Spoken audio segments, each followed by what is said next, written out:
ناظرین و سامعین السلام علیکم ورحمۃ اللہ وبرکاتہ۔ پھر سے آپ تمام کا ہمارے یوٹیوب چینل اخبار الہند پر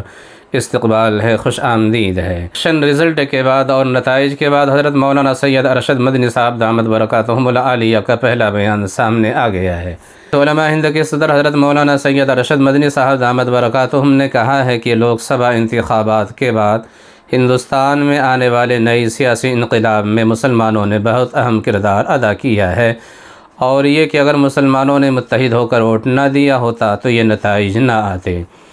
انہوں نے امید ظاہر کی ہے کہ جو ہوا اسی میں خیر نکلے گا۔ انہوں نے کہا ہے کہ نئی سیاسی صورتحال اس ملک کے انصاف پسند حلقوں اور خاص طور پر مسلمانوں کی عزت کی مرہون منت۔ میڈیا کے ایک سوال کے جواب میں حضرت مولانا سید ارشد مدنی صاحب دامت برکاتہم العالیہ نے کہا ہے کہ انتخابی نتائج ہر چند کے سیکولر کردار کی حامل جماعتوں کی خواہش کے مطابق نہیں آئی، لیکن ملک جس خوفناک آمریت کی طرف تیزی سے بڑھ رہا تھا اس آمریت کے قدم اب آگے نہیں بڑھ سکیں گے، اور اب اس پر قدغن لگنے کے امکانات روشن ہو گئے ہیں۔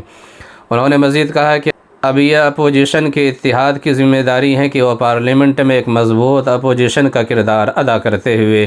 کسی بھی ممکنہ آمریت پر شکنجہ کسنے کے لیے تیار رہے۔ مولانا نے کہا ہے کہ سیکولر سیاسی جماعتوں کو یہ بھی سمجھنا ہوگا کہ انتخابات میں مسلمانوں کے متحرک و فعال حصہ داری کے بغیر نئی صورتحال کا وجود میں آنا ممکن نہیں تھا۔ اسی طرح سے ناظرین و سامعین، جیسا کہ آپ اسکرین پر دیکھ سکتے ہیں کہ بھیم آرمی کے چیف چندر شیکھر آزاد نے الیکشن کے فوری بعد الیکشن جیتنے کے بعد حضرت مولانا سید ارشد مدنی صاحب، صدر جمعیت علماء ہند امیر الہند اور صدر المدرسین دارالعلوم دیوبند سے دیوبند پہنچ کر ملاقات کی اور بہت ساری دعائیں بھی ان سے لی ہے۔ اسی طرح سے ناظرین و سامعین، دوسری ویڈیو میں آپ دیکھ سکتے ہیں کہ سہارنپور کے ایم پی عمران مسعود صاحب نے بھی اپنی جیت کے فوری بعد